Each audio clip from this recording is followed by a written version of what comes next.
Hello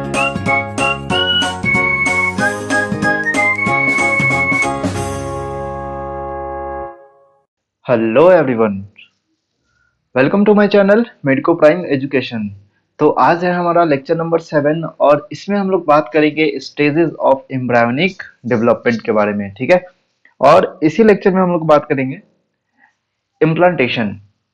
ठीक है, अभी तक हम लोग ने क्या पढ़ा है कि फर्टिलाइजेशन हो चुका है। ठीक है, अब फर्टिलाइजेशन जब हो चुका है तो देखो, फर्टिलाइजेशन हो चुका है तो अब क्या बन चुका है हमारे पास, क्लीवेज हो चुका है। ठीक है, क्लीवेज से बनने के बाद यहाँ पर में जाइगोट बन चुका है, वन सेल स्टेज जाइगोट बन चुका है। ठीक है, अब इसका क्लीवेज होगा तो टू सेल स्टेज बनेगा। अब ये थ्री सेल स्टेज बनेगा, ये फोर सेल स्टेज बनेगा। ठीक है, तो दो सेल से फोर सेल स्टेज बन रहा है। ठीक है, ये प्रोसेस को क्या बोलते हैं, क्लीवेज। ठीक है, तो हम लोगों ने देख लिया, तो क्लीवेज देख लिया। अब हम लोग पढ़ेंगे general stages of embryonic development. ठीक है, और उसके बाद पढ़ेंगे एक्स्ट्रा एम्ब्रायोनिक मेम्ब्रेन, फिर प्लेसेंटा। तो यहां तक हम लोग पढ़ेंगे और उसके बाद इसी के बीच में क्या आता है, इम्प्लांटेशन। ठीक है, तो ये कनेक्टिंग है, पूरे लिंक करके चलो इसको। ठीक है, तो अच्छे से समझ में आने वाला है ना। तो चलो, तो सबसे पहले स्टेजेस ऑफ एम्ब्रायोनिक डेवलपमेंट की बात करते हैं। तो सबसे पहले इसमें मॉडुला आता है। ठीक है, बेसिकली मॉडुला होता क्या है, मॉडुला मॉडुला का डेफिनेशन ये बोल सकते हैं कि 8 to 16 stage of the blastomere, these are the, don't confuse with blastocyst and blastomere. ठीक है, blastomere with 8 to 16 blastomere is called morula. देखो, ये एम्ब्रायो बन रहा है। ठीक है, इसके अंदर अलग बहुत सारा स्टेज है। ठीक है, बहुत सारा सेल्स बन रहा है। ठीक है, अब ये जो 8 to 16 स्टेज बन रहा है इसको बोलते हैं मॉडुला। 8 से 16 स्टेज, अब ये फिर आगे डिवाइड करेगा। ठीक है, और ये फिर आगे इसे डिवाइड करेगा इस तरह से, तो 16, ये 8 सेल स्टेज है। ठीक है, ये 16 सेल स्टेज है, तो ये आगे जाके और डिवाइड कर रहा है। अंदर सेल इंटरनल माइटोसिस हो रहा है। ठीक है, सेल पूरा सेल नहीं डिवाइड कर रहा। ठीक है, ये पूरा सेल अलग अलग नहीं हो पा रहा है, इस तरह से नहीं हो रहा है, ये ऐसे हो रहा है। ये सेल है, ये पूरा जाइगोट है, इसके अंदर में जो सेल है वो इंटरनल डिवीजन कर रहा है इस तरह से। ठीक है, ये अलग सेल बना गया, ये सेल फिर डिवाइड करके ये अलग बनाएगा, ये सेल फिर डिवाइड करके अलग बनाएगा, तो इस तरह से बन रहा है। समझ में आ रही बात? ठीक है, तो भाई morula is the basis, what is morula, morula is the basis on the resemblance with the development stage with mulberry fruit. देखो, मलबेरी फ्रूट होता है ना, उसकी तरह से लाइक रिजेम्बल उसकी तरह दिखता है, इसीलिए नाम रख दिया कि मॉडुला है। ठीक है, चलो, तो बेसिकली मॉडुला स्टेज हो गया। अब मॉडुला के बाद क्या आता है, ब्लास्टोसिस्ट। ठीक है, जो नेक्स्ट स्टेप आता है वो होता है ब्लास्टोसिस्ट। तो देखो, मॉडुला का लोकेशन क्या होता है, कहाँ, मतलब मॉडुला कहाँ बन रहा होगा। ठीक है, मॉडुला कहाँ बन रहा होगा, देखो ये है मॉडुला, जिसको ई से डोनेट कर रहे हैं, और ई यहाँ पर में देखो, ये एनसीईआरटी का डायग्राम है। ये जो ई है ये यहाँ है, मतलब कहीं ना कहीं ये फैलोपियन ट्यूब में ही होगा मॉडुला। ठीक है, जब फैलोपियन ट्यूब से निकलेगा तो ये क्या बन जाएगा, एफ।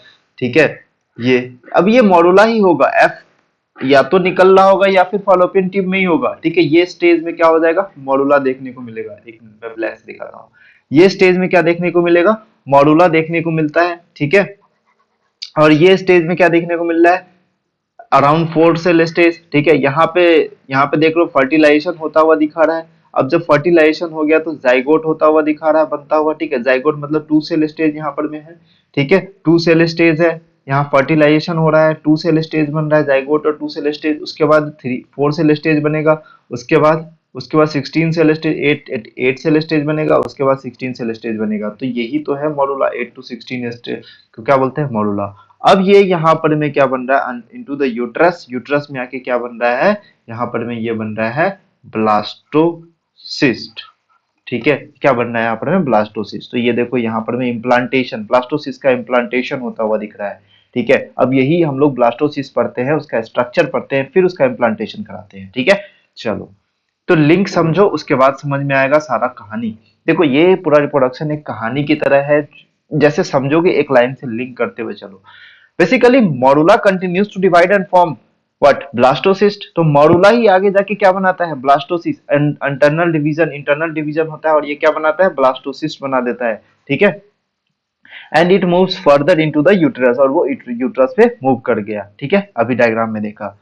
अब now blastomeres in the blastocyst, देखो ये ब्लास्टोसिस्ट है, ब्लास्टोमियर्स में जो सेल्स प्रेजेंट है इसको बोलते हैं ब्लास्टोसिस्ट, ठीक है। ये अरेंज होता है, अब ये आपस में क्या करता है, आपस में एक तरह से अरेंजमेंट बनाता है, सेल्स आपस में इंटरनल अरेंजमेंट बनाता है। किस तरह से बनाता है कि जो बाहर वाला लेयर है, आउटर लेयर को क्या बोल देते हैं, ट्रोपोब्लास्ट, तो ये बन रहा था हमारे पास, ठीक है। इसके बाहर वाले लेयर को क्या बोलते हैं, ट्रोपोब्लास्ट। तो सेल्स इस तरह से अरेंज होता है, बाहर में इस तरह से सेल्स अरेंज हो जाता है, ठीक है। और एक इंटरनल सेल्स अरेंज होता है, इनर सेल मास, ठीक है। एक अंदर में इस तरह से सेल्स जाके इस तरह से अरेंज हो जाता है, ठीक है। तो अगर अलग अलग कलर से दिखाया है तो देखो, ये है बाहर, ये है अंदर वाला सेल्स, ठीक है। तो ये इंटरनल सेल्स मास, तो इस तरह से सेल्स जाके अरेंज हो जाता है। जो इस सेल्स को बोलते हैं, इसको बोलते हैं इनर सेल मास, और ये जो बाहर वाला सेल है इसको बोलते हैं आउटर सेल मास, ठीक है, outer cell mass.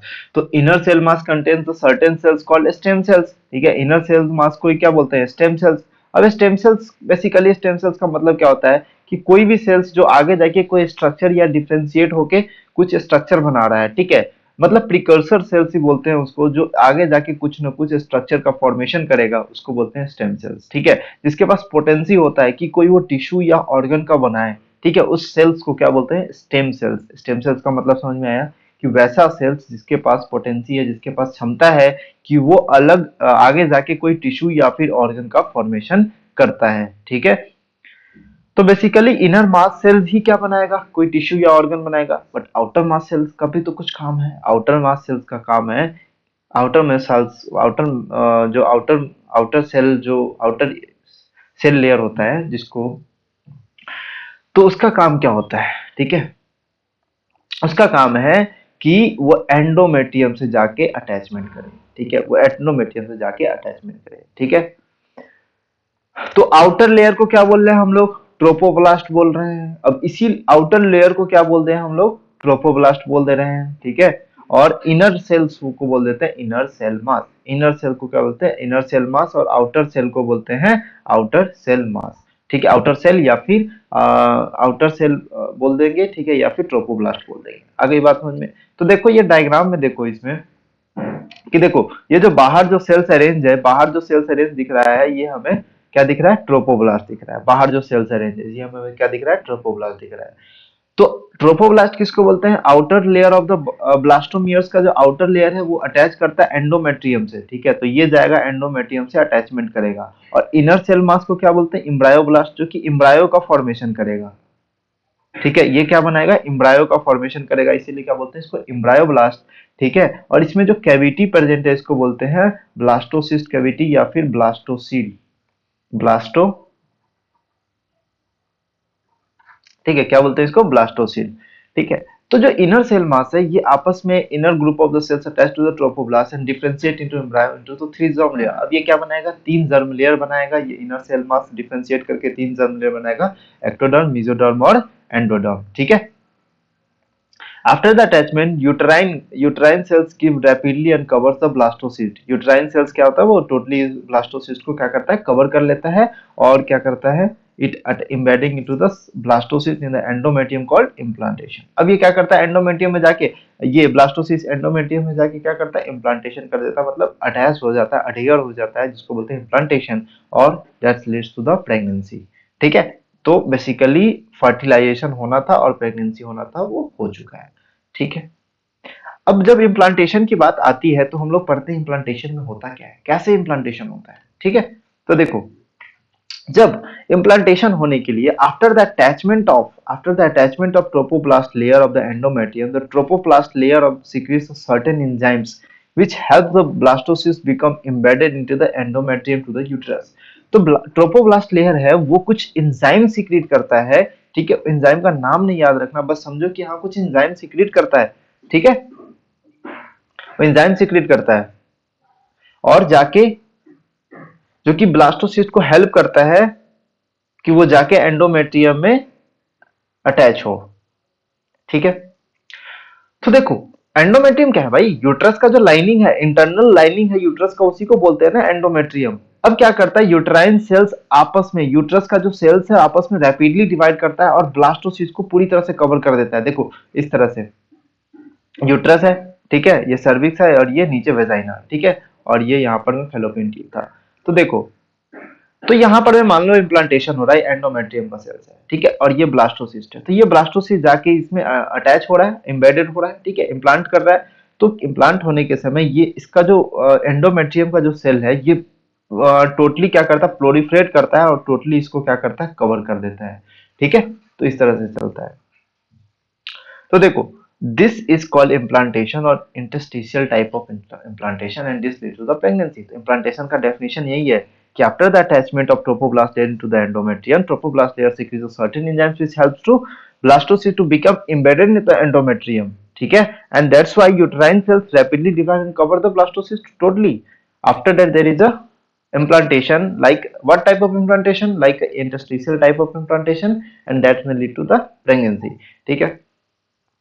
Now implantation of blastocyst starts approximately after the 1 week of fertilization. Very important line.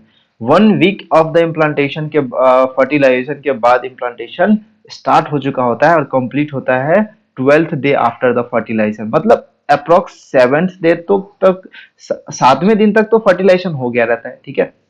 Fertilise after the sorry 7वें दिन तक जो इम्प्लांटेशन है वो स्टार्ट हो गया रहता है, ठीक है। और कंप्लीट कब होता है implantation? Occurs after the 12th day after the fertilization, ठीक है। कंप्लीट हो जाता है मतलब 4 दिन के अप्रॉक्स में स्टार्ट होके खत्म हो जाता है, ठीक है। Normal site of the implantation is the fundus. ये भी इंपॉर्टेंट पॉइंट है, ये भी इंपॉर्टेंट पॉइंट है, ठीक है। जो नॉर्मल साइट है प्लांटेशन का वो क्या है? Fundus of the uterus. So there is a zona pellucida prevents the ectopic pregnancy. Implantation of the blastocyst is the site of the other than uterus. तो अभी तक तो जोना पेलुसिडा भी प्रेजेंट होगा ब्लास्टोसिस्ट में, ठीक है। तो जोना पेलुसिडा क्या करता है? एक्टोपिक प्रेगनेंसी को प्रिवेंट करता है। मतलब क्या होता है एक्टोपिक प्रेगनेंसी? देखो, ब्लास्टोसिस्ट को अब कहाँ जाके इम्प्लांट करना है? फंडस में। अगर वो कहीं दूसरे साइड पे, यूट्रस के कहीं दूसरे साइड पे जाके इम्प्लांट कर जाता है, यूट्रस के कहीं दूसरे साइड पे अगर जाके इम्प्लांट कर जाता है तो उसको क्या बोलते हैं? एक्टोपिक प्रेगनेंसी बोलते हैं। क्या बोलते हैं उसको? Ectopic pregnancy. एक्टोपिक प्रेगनेंसी, ठीक है, इसको क्या बोलते हैं? Ectopic pregnancy. अब देखो, अब नेक्स्ट स्टेज है gastrula. Gastrula stage is transferred form of the blastocyst stage. बहुत इंपॉर्टेंट है, इसको लाइन को समझ लो कि जो गैस्ट्रोला स्टेज है कुछ भी नहीं, वो ब्लास्टोसिस्ट ही स्टेज दूसरे स्टेज में ट्रांसफॉर्म हो जाता है जिसको बोलते हैं गैस्ट्रोला। और इस फेज को क्या बोलते हैं? गैस्ट्रुलेशन।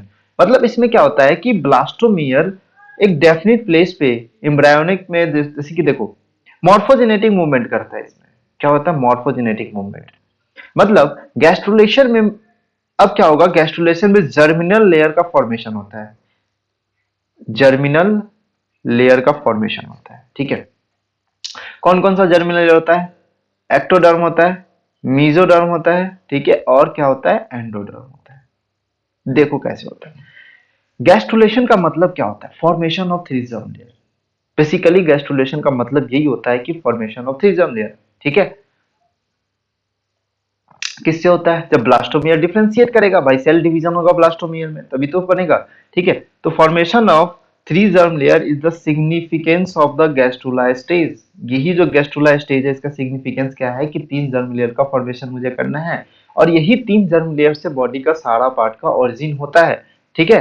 तो following gastrulation the process of organogenesis is inaugurated. मतलब ऑर्गेनोजेनेसिस का प्रोसेस क्या होता है? स्टार्ट होता है, ठीक है। तो इसी से ऑर्गन्स का फॉर्मेशन, इससे क्या हो जाएगा? टिश्यू का ओरिजिन होगा, फिर उसके बाद ऑर्गन का ओरिजिन होगा, ठीक है। जैसे मसल्स का ओरिजिन होता है, ठीक है, एक्टोडर्म, मीजोडर्म, मीजोडर्म से क्या होता है? मसल्स का ओरिजिन। तो इस सबसे का ओरिजिन होने लगता है and establish they attend the functional state, ठीक है। They attend the what? Functional state of the what, ठीक है। तो ऑर्गन्स का फॉर्मेशन हुआ, फंक्शन का फॉर्मेशन हो गया, है ना। तो ये सब सारा चीज धीरे धीरे स्टार्ट होने लगता है ना।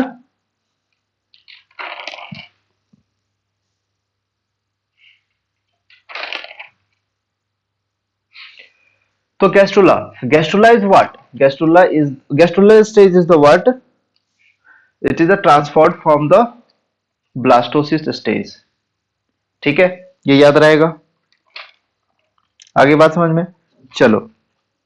तो एक बात बताओ, मीजोडर्म क्या देता है? मीजोडर्म, मीजोडर्म से क्या क्या फॉर्मेशन होगा?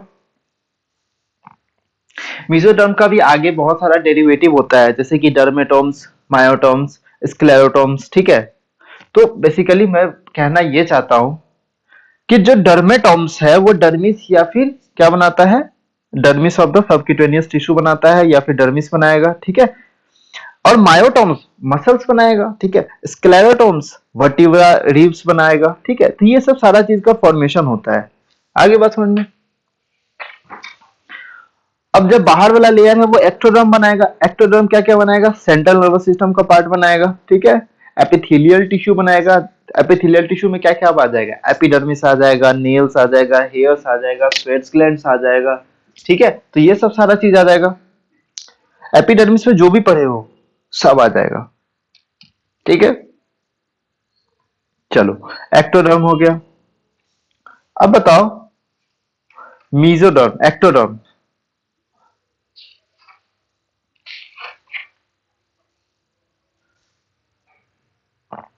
ठीक है।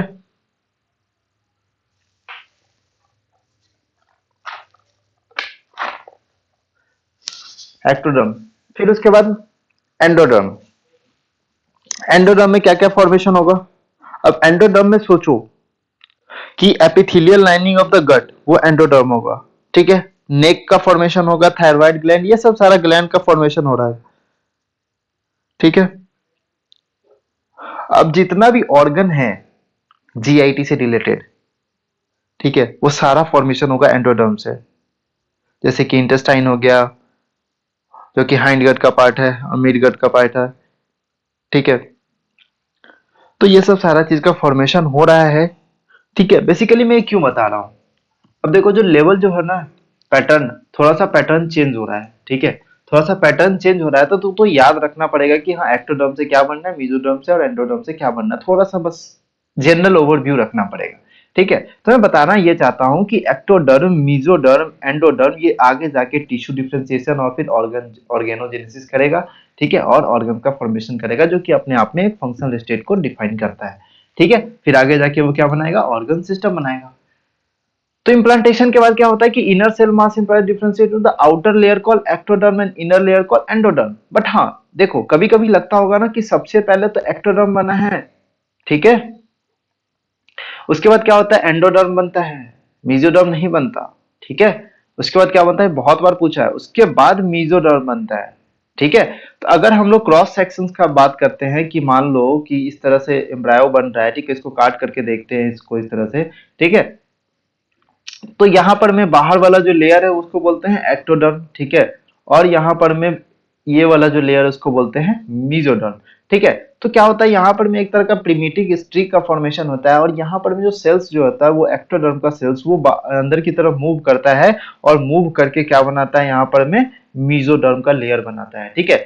तो बेसिकली इसको हम काटेंगे तो इस तरह से तीन लेयर दिखता है बाद में, ठीक है। अब ये जो लेयर है, यहाँ का जो सेल्स लेयर है, यहाँ मूव करता है अंदर की तरफ, ठीक है, अंदर की तरफ। जैसे कि तुम दो पेपर ले लो, एक ये पेपर ले लो, ठीक है, और ये दो पेपर ले लो। अब यहाँ का ऊपर वाला का जो सेल्स का लेयर है वो टूट टूट के क्या करेगा? प्रिमिटिव स्ट्रिक होके, मतलब यहाँ से होके ये अंदर की तरफ आएगा। और एक जनरल ओवरव्यू बताओ, एग्जाम में नहीं आएगा, बस एज अ जानने के लिए बताओ कि हाँ कैसे मेसोडर्म फॉर्मेशन होता है। यहाँ देखो लिखा है ना, mesoderm soon appears between the ectoderm and endoderm। क्यों, कैसे होता है भाई? अपने आप कैसे हो जाता है? देखो यही है इसका रीजन, यही है कि जो जितना भी एक्टोडर्म का जो सेल है, जिसको बोलते हैं एपीब्लास्ट लेयर, ठीक है, एपीब्लास्ट लेयर। अब ये क्या होता है, इसका जो सेल्स है टूट टूट के क्या करता है? इस पे फिल होने लगता है, ठीक है, और ये मेसोडर्म का फॉर्मेशन करता है, ठीक है। अब यही सारा लेयर जो क्या टिश्यू में डिफरेंशिएट होगा, फिर ऑर्गन में डिफरेंशिएट होगा, और एडल्ट का फॉर्मेशन होता है, ठीक है ना। तो ये सारा था हमारे पास डेवलपमेंट, ठीक है। तो ये देखो, ये ब्लास्टोसिस्ट का फॉर्मेशन हो गया। तो भाई एग्जाम में बहुत इंपॉर्टेंट है ये डायग्राम, ठीक है। कभी भी क्वेश्चन अगर थ्योरी पता है ना तो ये डायग्राम बहुत आसान हो जाएगा, ठीक है। ये सारा चीज देख लेना। चलो, अब एक लास्ट टॉपिक है जिसको बोलते हैं extra embryonic membrane. Extra embryonic membrane में सब याद रख लो, इसको बस इतना ही याद रखना, ज्यादा कुछ नहीं पढ़ना है। इसको बोलते हैं कॉरियोन। सबसे पहला है कॉरियोन। देखो ये किससे फॉर्म होता है? एक्टोडर्म से फॉर्मेशन फॉर्म होता है, ठीक है। इसको बोलते हैं ट्रोफोएक्टोडर्म, जो कि याद नहीं रखना, आउटर साइड में। और ये मेसोडर्म से फॉर्म्ड होता है, इनर साइड में, ठीक है। It takes part in the formation of placenta. तो कॉरियन का क्या, कॉरियन का फंक्शन क्या होता है, ये फॉर्मेशन ऑफ द प्लेसेंटा के लिए, ये प्लेसेंटा के फॉर्मेशन में ये हेल्प करता है, ठीक है। And the part of the chorion which helps in the formation of placenta is known as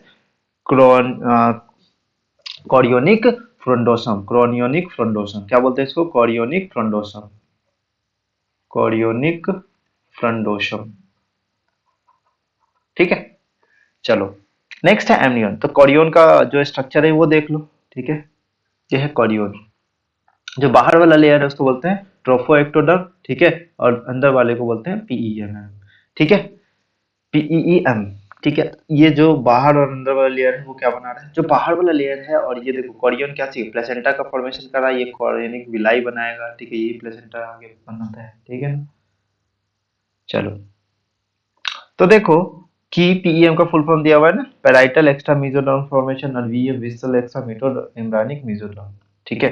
तो देखो एमनियन में क्या है कि it is formed of mesoderm, ठीक है। It is the formed of mesoderm on outer side, ectoderm, amniogenic cell, ठीक है। It provides a fluid medium, मतलब एमनियन मतलब amniotic fluid in the amniotic cavity होगा, ठीक है। ये क्या प्रोवाइड करता है, फ्लूइड मीडियम प्रोवाइड करता है, जैसे कि एमनियोटिक फ्लूइड एमनियोटिक कैविटी में, to the developing embryo which prevents the desiccation of the embryo and function as a shock absorber. तो भाई साहब शॉक एब्जॉर्बर की इसको एज अ वर्क किया जाता है एमनियन को, ठीक है। तो तुम्हें याद क्या रखना है, जितना मैं अंडरलाइन कर रहा हूँ उतना ही याद रखना है, ठीक है। एक मिनट में जितना मैं हाईलाइट कर रहा हूँ, ये डिसेक्शन में प्रोवाइड करता है, ठीक है, हेल्प करता है, और act as a shock absorber, ठीक है। और take part in the formation of placenta, ठीक है, और इसको क्या बोलते हैं, chorionic frondosum. Yolk sac, it is formed of mesoderm on outer side and endoderm on the inner side. Yolk is the first site of hematopoiesis in the human ontogeny. तो यॉक्सर की first sight of haematopoiesis है, मतलब blood cells का formation होता है यहाँ पे सबसे पहले, ठीक है। Allantois, it is formed of the mesoderm outer side and endoderm on the inner side, ठीक है।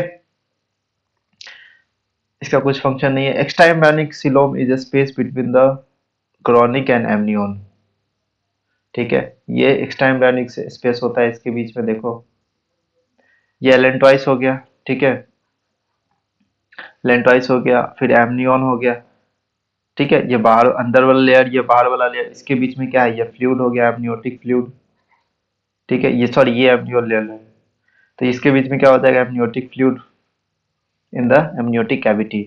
ये हो गया एक्स्ट्रा एम्ब्रायोनिक कैप्सुलोम, ठीक है। और ये सारा मिला के अम्लाइकर कॉर्ड का फॉर्मेशन कर रहा है, ठीक है। यॉर्क सैक बन रहा है यहाँ पे, ठीक है। तो सारा चीज दिख रहा है, ये डायग्राम बस समझने के लिए और कुछ नहीं, ठीक। चलो आई थिंक जो इम्पोर्टेंट पॉइंट था वो मैंने बता दिया, ठीक है। जो इम्पोर्टेंट पॉइंट था वो मैंने बता दिया, और इम्प्लांटेशन का भी यहाँ पर मैं सारा चीज बता दिया। तो बेसिकली इम्प्लांटेशन कहाँ होता है, स्टेज ऑफ द डेवलपमेंट क्या होता है, और वो डायग्राम जो है वो चीज इंपॉर्टेंट था, बाकी कुछ भी नहीं इंपॉर्टेंट है, ठीक है। इम्प्लांटेशन अगला जो लेक्चर आएगा उसमें से एक क्वेश्चन फिक्स है, ठीक है। अगला जो लेक्चर आएगा हमारे पास उसमें एक क्वेश्चन फिक्स है, और फिक्स ही है, ठीक है। तो उसको जरूर से जरूर अटेंड करना, बाकी ज्यादा से ज्यादा चैनल को सब्सक्राइब करो, अपने दोस्तों को बताओ, ठीक है, ठीक है। अपना कमेंट जरूर देना यार लास्ट में, क्या हमें इम्प्रूव करनी चाहिए क्या नहीं, ठीक है। तो बेसिकली अभी मेरा वीडियो नहीं, थोड़ा लेट से आ रहा होगा, तो I am sorry for that. तो चलिए लेक्चर वो करते हैं समाप्त, मिलते हैं हम लोग नेक्स्ट वीडियो में, तब तक के लिए पढ़ाई करते रहे, all the best, thank you so much.